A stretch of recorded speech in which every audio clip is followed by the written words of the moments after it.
আইন অনুযায়ী Bangladesh election commission at this moment still is most powerful যদি তারা ইমপ্লিমেন্ট করেন। Election commission is purely is a serious administrative matter.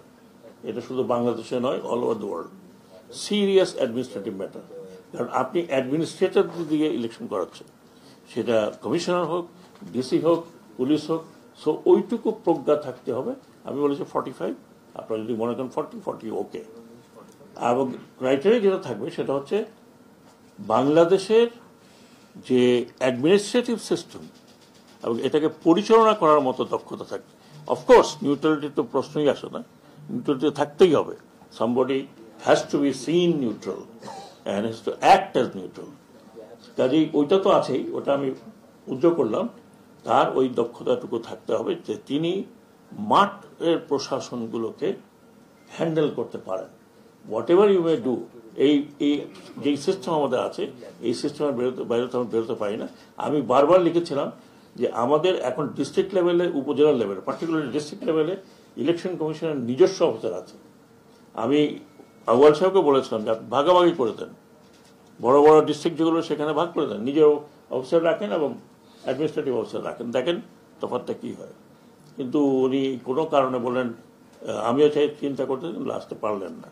কেন পারলেন না সেটা উনি বলতে পারবেন। ইলেকশন কমিশনের বাজেট কিন্তু সেপারেট, ইটস এ থোক বাজেট। এই বাজেট খরচ করতে হয় এক হেড থেকে আরেক হেড নিতে ইলেকশন কমিশনকে কোনো পারমিশন নিতে হয় না। তার কারণ যে সেক্রেটারিয়েট আমরা যখন ছিলাম, এন্টায়ার সেক্রেটারিয়েটকে স্বাধীন করে ইলেকশন কমিশনে নেওয়া হয়েছে, thank two Badiul Alam Majumdar others, ওনাদের মতো লোকের, যে এই কমিশনকে, কমিশনের সেক্রেটারিয়েটকে টোটালি সরকার থেকে নিয়ে আসা হয়েছে।